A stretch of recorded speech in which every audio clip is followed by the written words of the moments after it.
10 تاریخ کو کنکریاں مارنا الگ واجب ہے، 11 کو الگ واجب ہے، 12 کو الگ واجب ہے۔ اگر کسی ایک دن کی کنکریاں بھی کسی بھی وجہ سے چھوٹ گئیں تو دم واجب ہو جائے گا۔ ہاں یہ الگ بات ہے کہ خدا نخواستہ تینوں دن کی یا دونوں دن کی رمی چھوٹ گئی تو بھی ایک ہی دم واجب ہوگا۔ ایک بات کا خاص خیال رکھیے گا کہ 11 اور 12 تاریخ کو کنکریاں مارنے کا وقت شروع ہوتا ہے زوال کے بعد۔ زوال کا مطلب ہے جب ظہر کا وقت شروع ہوتا ہے، اس سے پہلے کنکریاں نہیں مار سکتے۔ آپ دیکھیں گے کہ اکثر حاجی کنکریاں مار لیتے ہیں صبح کے وقت، اور اس سلسلے میں سعودی حکومت کا فتویٰ بھی آپ دیکھیں گے ہر زبان میں کہ 24 گھنٹے کنکریاں مار سکتے ہیں۔ یہ بالکل غلط ہے، اس لیے کہ میں نے خود بنفس نفیس اس مسئلے کی تحقیق احناف کے ہاں تو ہے ہی، لیکن میں نے خود سعودیہ میں جا کر اس مسئلے کی تحقیق کی ہے۔ کئی مفتیان سے میں ملا ہوں، ٹیلی فون پر بھی بات کی ہے۔ ان سب کا کہنا ہے، ان کی کتابوں میں بھی آپ دیکھ سکتے ہیں کہ 11 اور 12 تاریخ کو زوال سے پہلے کنکریاں کسی بھی مسلک میں نہیں مار سکتے، لہذا آپ حج خراب نہ کیجیے گا۔ آپ 11 اور 12 تاریخ کو زوال کے بعد کنکریاں ماریے گا۔ اس دن کنکریاں تینوں جمرات کو مارنی ہیں۔ اس کا طریقہ کار یہ ہے کہ زوال کے بعد کسی بھی وقت آپ کسی بھی پل وغیرہ پر جا کر پہلے چھوٹا شیطان آئے گا، کنکریاں مارنے کا طریقہ بتا چکا ہوں، 7 کنکریاں ماریں گے الگ الگ۔ ایک دیوار سی بنی ہوئی ہے، اس دیوار پر لگتی ہے اور نیچے ایک احاطہ ہے، اس میں گر جاتی ہے تب بھی ٹھیک ہے۔ اور اگر آپ آگے کھڑے ہوئے ہیں اور ڈائریکٹ نیچے دیوار کی جڑ میں مارتے ہیں تب بھی ٹھیک ہے۔ اصل مقصد یہ ہے کہ اس احاطے میں گرنی چاہیے۔ 7 کنکریاں ماریے، بسم اللہ اللہ اکبر رغما للشیطان ورضا للرحمن، ہر کنکری کے ساتھ پڑھیے۔ چھوٹے جمرے کو کنکریاں مار کر مجمع سے ہٹ کر، رش سے ہٹ کر، ہاتھ اٹھا کر دعا مانگیے۔ پھر درمیانے شیطان کو کنکریاں مارنے کے بعد مجمع سے ہٹ کر دعا مانگیے، اور بڑے شیطان کو کنکریاں مارنے کے بعد دعا نہیں مانگیں گے، واپس آنے کے رستے سے واپس آ جائیں گے۔ 11 اور 12 دونوں کو یہ عمل کرنا ہے۔ 12 تاریخ کو جس وقت آپ کنکریاں مار لیں تو آپ حج سے فارغ ہو گئے، آپ کے واجبات مکمل ہو گئے۔ اب آپ واپس جانا چاہتے ہیں تو واپس جا سکتے ہیں۔ اور یہ جو کہا جا رہا ہے کہ واپس جانا چاہتے ہیں، یہ اس لیے ہے کہ 13 تاریخ کو کنکریاں مارنا واجب نہیں ہے، البتہ سنت ہے۔ آپ 12ویں کو نہ جائیے، ٹھہریے، 13ویں کی رات بھی رہیے اور 13ویں تاریخ کو کنکریاں مار کے جائیے، خواہ زوال سے پہلے یا زوال کے بعد۔ زوال سے پہلے کنکریاں مارنا جائز ہے 13 تاریخ کو، 11 اور 12 کو جائز نہیں ہے۔ البتہ 13 کو بھی بہتر ہے کہ زوال کے بعد کنکریاں ماریے، لیکن 13 تاریخ کی کنکریاں واجب نہیں ہیں، صرف ایک صورت میں واجب ہو جاتی ہیں، وہ یہ ہے کہ اگر کسی کی 13ویں کی صبح صادق منا میں ہو گئی تو اب 13 تاریخ کی کنکریاں مارنا واجب ہو جائے گا، اور اگر صبح صادق سے پہلے پہلے نکل گئے رات کی کسی بھی حصے میں تو پہلے بھی سنت تھا، اب بھی سنت رہے گا۔ بہت سے لوگ اس جلدی میں ہوتے ہیں کہ مغرب سے پہلے پہلے نکل جائیں ورنہ واجب ہو جائے گا، ایسا نہیں ہے۔ اب آپ جو بھی طریقہ اختیار کریں، بہتر یہ ہے کہ خواتین اور بزرگ حضرات تو چلے جائیں، نوجوان حضرات رہیں اور 13 تاریخ کو کنکریاں مار کر پھر جائیں۔ حج آپ کا مکمل ہو گیا، اب ایک واجب آپ کا رہ گیا ہے اور وہ ہے طواف وداع۔ وداع کا مطلب ہے رخصت ہونا۔ اب جو آپ کے پاس وقت ہے اس میں آپ نے کیا کرنا ہے وہ میں پہلے بتا چکا ہوں۔ نماز کا اہتمام کرنا ہے کہ مسجد حرام میں جماعت کے ساتھ پڑھیں اور زیادہ سے زیادہ نفلی طواف کریں۔ جب آپ کی روانگی ہے، خواہ مدینہ منورہ جا رہے ہیں تو بھی، اس لیے کہ واپس نہیں آئیں گے مکہ مکرمہ، اور مدینہ منورہ سے ہو کر آ چکے ہیں تو بھی، دونوں صورتوں میں آپ ایک طواف کریں گے۔ طریقہ وہی ہے جو نفلی طواف کا ہے، بغیر احرام کے، بغیر رمل کے، صفا مروہ کی سعی بھی نہیں ہوگی، صرف نیت شروع میں یہ کر لیجئے گا کہ میں یہ طواف وداع کر رہا ہوں یا کر رہی ہوں۔ یہ آپ آخری طواف روتے ہوئے کیجئے گا، واپس الٹے پاؤں نہ آئیے گا، خود بھی پریشان ہوں گے، دوسروں کو بھی پریشان کریں گے۔ یہ اس وقت ہوا کرتا تھا جب اتنا رش نہیں ہوتا تھا۔ سیدھے ہی آئیے، البتہ بار بار مڑ کر روتے ہوئے بیت اللہ کو دیکھتے رہیے۔ یہ آپ کا حج الحمدللہ مکمل ہو گیا، اللہ تعالیٰ آپ کا حج قبول فرمائے۔ اب کچھ مسائل حج سے متعلق مزید سن لیجئے۔ ایک تو خواتین کے مسائل ہیں جو بڑے اہم ہیں کہ خواتین کے ایام اگر آ جائیں تو وہ کس طریقے سے عمرہ اور حج کریں۔ پہلی بات تو یہ ہے کہ ایام کو روکنے کے لیے کسی بھی قسم کی دوائی کا استعمال کرنا یہ شرعاً جائز ہے، اس میں کوئی حرج نہیں ہے۔ ٹیبلیٹ وغیرہ عام طور پر ہوتی ہیں، اس سے ایام نہیں آتے، بالکل جائز ہے، وہ کر سکتی ہیں استعمال۔ لیکن اگر ایام آ جائیں تو کوئی مسئلہ نہیں، اگر پاکستان سے روانگی کے وقت ایام آ گئے، اسی حالت میں عمرے کی نیت کر لیں، جا کر اپنی بلڈنگ میں رہیں، اور جب ایام ختم ہو جائیں تو غسل کر کے آ کر عمرہ ادا کریں۔ اگر حج پر روانگی کے وقت ایام آ جائیں تو بھی کوئی حرج نہیں ہے، وہ اسی حالت میں غسل کر کے بغیر نماز پڑھے ہوئے حج کی نیت کریں، تلبیہ پڑھیں اور تمام حج کے ارکان اور واجبات ادا کریں، کوئی فرق نہیں ہے۔ وقوف عرفات ادا کریں، کنکریاں ماریں، قربانی کریں، وقوف مزدلفہ کریں، بال کٹائیں، فرق یہ ہے کہ طواف زیارت نہیں کر سکتی جب تک ایام ختم نہ ہو جائیں۔ جب ایام ختم ہوں گے، اگرچہ وہ 12 کی غروب آفتاب کے بعد ہوں، کوئی حرج نہیں، اس کے بعد وہ طواف زیارت کر لیں، اور تاخیر ہونے کی وجہ سے کوئی گناہ بھی نہیں ہے، کوئی دم بھی نہیں ہے۔ بس یہ فرق ہے خواتین کے ایام میں، دوران ایام نمازیں معاف ہو جاتی ہیں، بلکہ پڑھنا بھی جائز نہیں اور معاف بھی ہو جاتی ہیں، مسجد کی حدود میں نہیں آ سکتی ہیں، تلاوت نہیں کر سکتی ہیں، ذکر و اذکار کریں، حالت احرام میں ہے تلبیہ پڑھیں، اور حالت احرام میں نہیں ہے دیگر ذکر و اذکار درود شریف وہ کر سکتی ہیں۔ حج بدل سے متعلق بھی سمجھ لیجئے، حج بدل بہت سے لوگ پوچھتے ہیں کہ اس کس طریقے سے کیا جاتا ہے، تو سمجھ لیجئے کہ حج بدل کے طریقے میں تو کوئی فرق نہیں ہے، لیکن ایک تو نیت کا فرق ہے، اور دوسری بات وہ واقعتاً حج بدل ہونا چاہیے۔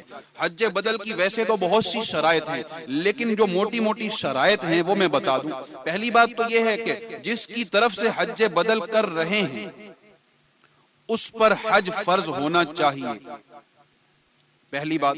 دوسری بات یہ ہے کہ جس پر حج فرض ہے اور وہ زندہ ہے، وہ نہیں کر رہا کسی بھی وجہ سے، کسی وجہ کا مطلب بیمار ہے، وہ جا ہی نہیں سکتا، بہت زیادہ وہ بیمار ہے، لیکن حج فرض ہے، اس پر استطاعت ہے، تو وہ کسی کو وصیت کرے، کسی کو حکم دے کہ میری طرف سے جاؤ، اور اگر اس کا انتقال ہو چکا ہے، اس پر حج فرض تھا، اور یہ شرط ہے کہ وہ وصیت کر کے مرا ہے کہ بھئی میری طرف سے حج کر لینا، اور پھر یہ بھی شرط ہے کہ پیسے بھی اس کے ہونے چاہیے کہ جس کی طرف سے حج کر رہے ہیں۔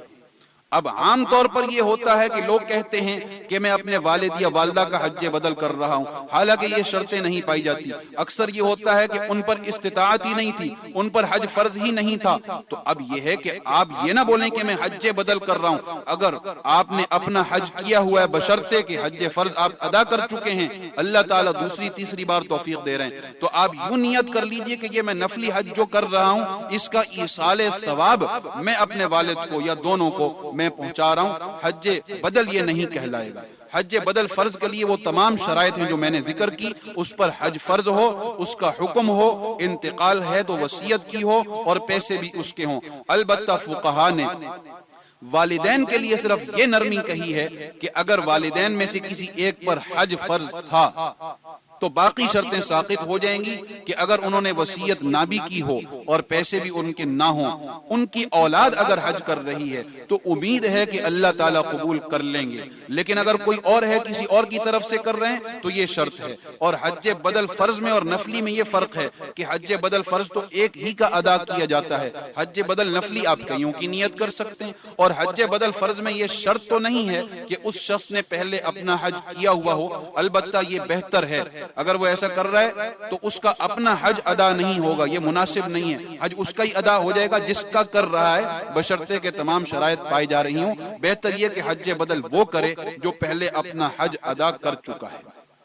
یہ حج بدل کے مسائل ہیں، پھر بھی اگر کچھ حضرات پوچھنا چاہتے ہوں تو وہ مجھ سے حاجی کیمپ میں بعد میں تفصیل کے ساتھ حج بدل کے مسائل پوچھ سکتے ہیں۔ جو حضرات دوسری یا تیسری بار جا رہے ہیں ان کے لیے میرا مشورہ ہے کہ وہ لازمی نبی کریم صلی اللہ علیہ وسلم کی نیت کریں، ساتھ میں پوری امت کی نیت کریں کہ نبی کریم صلی اللہ علیہ وسلم کے رفع درجات کے لیے اور ساری امت کے ایصال ثواب کے لیے، اس لیے کہ جتنا حق ہمارے اوپر نبی کریم صلی اللہ علیہ وسلم کا ہے اتنا کسی کا نہیں ہے۔ حج کا بیان بھی الحمدللہ مکمل ہو گیا۔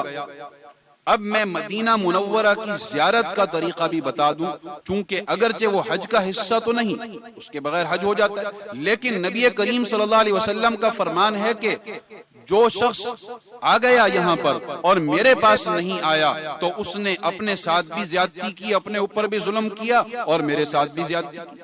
تو اس لحاظ سے ظاہر ہے کہ مدینہ منورہ کی حاضری کے بغیر تو حج و عمرے کا سفر مکمل ہی نہیں ہو سکتا۔ مدینہ منورہ جو حضرات جا رہے ہوں وہ احرام تو نہیں پہنیں گے، وہ عام کپڑے پہنے، بہتر ہے سفید ہوں، خوشبو لگائیں اور مدینہ منورہ کے سفر میں زیادہ سے زیادہ درود شریف پڑھتے رہیں۔ مدینہ منورہ جیسے جیسے پہنچیں گے گاڑی قریب ہوتی جائے گی، دل کا منظر، دل کا عالم بھی تبدیل ہوتا جائے گا اور محسوس ہوگا کہ واقعتاً وہ جگہ آنے والی ہے کہ جن کے ہم امتی ہیں، جن کے لیے یہ دونوں جہان بنے ہیں، دنیا اور آخرت۔ لولاک لما خلقت الافلاک، دنیا آپ کی وجہ سے بنی ہے، آپ کے لیے بنی ہے۔ چنانچہ آپ اپنی بلڈنگ میں جائیں، غسل کر لیں، ورنہ وضو تو کرنا ہی ہے۔ جب بھی مسجد نبوی آئیں 2 رکعت تحیت المسجد ادا کریں۔ 40 نمازیں لگاتار آپ نے پڑھنی ہیں، اس کا اہتمام کیجیے گا۔ مسجد نبوی میں ایک نماز کا ثواب آپ جانتے ہیں کہ 50,000 کے برابر ہے، اور یہاں بھی میں وہ بات دہراؤں گا کہ یہ بات کہ ان کے پیچھے نماز نہ پڑھیں یہ بہت ہی گستاخی کی بات ہے، محرومی کی بات ہے۔ ان کے پیچھے نماز پڑھنی ہے۔ آپ اپنے گھر میں ایسا خادم نہیں رکھتے جس سے آپ خوش نہ ہوں۔ اللہ کے گھر میں، نبی کریم صلی اللہ علیہ وسلم کے دربار میں ایسا کیسے امام ہو سکتا ہے جس کے پیچھے نماز نہ ہوتی ہو، جس سے اللہ راضی نہ ہو؟ نمازیں جماعت کے ساتھ ادا کیجیے۔ خواتین کی جگہ الگ بنی ہوئی ہیں پردے میں، وہ وہاں ادا کریں، اور 40 نمازیں لگاتار جماعت کے ساتھ پڑھ لیں تو بس یہ ہے کہ آپ کی مغفرت ہو گئی، آپ کے لیے جنت واجب ہو گئی۔ یہ وعدہ ہے نبی کریم صلی اللہ علیہ وسلم کا۔ اور مکہ مکرمہ میں رہتے ہوئے تو یہ ہے کہ زیادہ سے زیادہ نفلی طواف۔ مدینہ منورہ میں کیا ہے؟ زیادہ سے زیادہ نبی کریم صلی اللہ علیہ وسلم کے روضہ مطہرہ پر، روضہ شریفہ پر حاضری دینا۔ طریقہ یہ ہے، باب السلام کی طرف سے لائن لگتی ہے، لائن میں لگ جائیے اور ادب کے ساتھ بہت آہستہ آواز سے ذکر کیجئے، رونے کی شکل بنا لیجئے۔ جیسے جیسے جالیاں قریب آئیں گی آپ کے دل کا نقشہ بدلتا جائے گا، خاص طور پر پہلی بار جانے والوں کا۔ تو جیسے ہی جالیاں آ جائیں گی، الٹے ہاتھ پر پہلے 2 بڑے سوراخ بنے ہوئے ہیں، وہ صرف ڈیزائن کے طور پر ہیں۔ آگے آپ دیکھیں گے پتہ بھی چل جائے گا، ایک بڑا سوراخ ہے، وہاں پر آپ نے سلام عرض کرنا ہے۔ دل تو چاہتا ہے کھڑے ہو جائیں، جالیوں کو لپٹ جائیں، جالیوں کو چومیں، لیکن یہ حسرت اس لیے پوری نہیں ہو سکتی کہ بہت رش ہوتا ہے، اس کا موقع نہیں ہے۔ چند سیکنڈ جو مل رہے ہیں وہاں ٹھہریے اور الصلاۃ والسلام علیک یا رسول اللہ، الصلاۃ والسلام علیک یا حبیب اللہ، جتنے القاب آپ پیش کر سکتے ہیں۔ لیکن یہ خیال رکھیے، دل تو چاہے گا کہ بس کھڑے ہی رہیں، لیکن 3 سے 4 دفعہ ہی سلام عرض کریں گے۔ شرطا آواز لگائے گا کہ روح روح، حاجی صاحب آپ تشریف لے جائیے۔ آپ حسرت یوں پوری کیجئے کہ آپ بار بار تشریف لائیے۔ نبی کریم صلی اللہ علیہ وسلم نے فرمایا کہ میرے امتی جو مجھ پر درود شریف کا ہدیہ بھیجتے ہیں، فرشتے مجھ تک پہنچاتے ہیں، اور جو یہاں آ کر پیش کرتا ہے میں خود سنتا ہوں، میں جواب دیتا ہوں، میں خوش ہوتا ہوں۔ آپ اس نیت سے سلام عرض کیجئے اور اسألک الشفاعۃ یا حبیبی، یہ بھی عرض کر دیجئے کہ اے میرے محبوب، میں آپ سے سفارش کی درخواست کر رہا ہوں۔ ویسے تو حدیث میں ہے کہ من زار قبری وجبت لہ شفاعتی، جس نے میری قبر کی زیارت کر لی میں ضرور اس کی سفارش کروں گا، لیکن پھر بھی آپ یہ درخواست کر دیجئے اس موقع پر ممکن ہو سکے تو میرا سلام بھی عرض کر دیجئے۔ اور یہ بھی یاد رکھیے کہ بہت سے لوگ یہ کہتے ہیں کہ بھئی ہمارا سلام عرض کر دینا، تو اگر آپ نے ان سے وعدہ کر لیا، ہاں کر دی تو وعدہ ہو گیا، وہ وعدہ پورا کیجئے۔ اس کا طریقہ یہ ہے کہ اگر آپ کو اس کا نام یاد ہے، مثلا میرا نام منیر احمد ہے، تو الصلاۃ والسلام علیک یا رسول اللہ من منیر احمد، وعدہ آپ کا پورا ہو گیا۔ نام نہیں آتا، بہت سے لوگوں نے کہا الصلاۃ والسلام علیک یا رسول اللہ، ان تمام حضرات کی طرف سے جنہوں نے مجھ سے درخواست کی تھی، وعدہ پورا ہو گیا۔ الحمدللہ بزرگوں کا معمول رہا ہے، خود میں یہ کرتا تھا، ہر حاضری میں جن لوگوں کا نام یاد ہے میں نام لیتا تھا، ورنہ میں اس طریقے سے بول دیا کرتا تھا۔ آگے پھر 2 سوراخ ہیں، پہلا حضرت ابوبکر صدیق، دوسرا حضرت عمر فاروق رضی اللہ تعالیٰ عنہ کی قبروں کے سامنے، وہاں ایک ایک دفعہ السلام علیکہ یا امیر المؤمنین ابا بکر خلیفۃ رسول اللہ بلا فصل، اور آگے السلام علیک یا امیر المؤمنین عمر بن الخطاب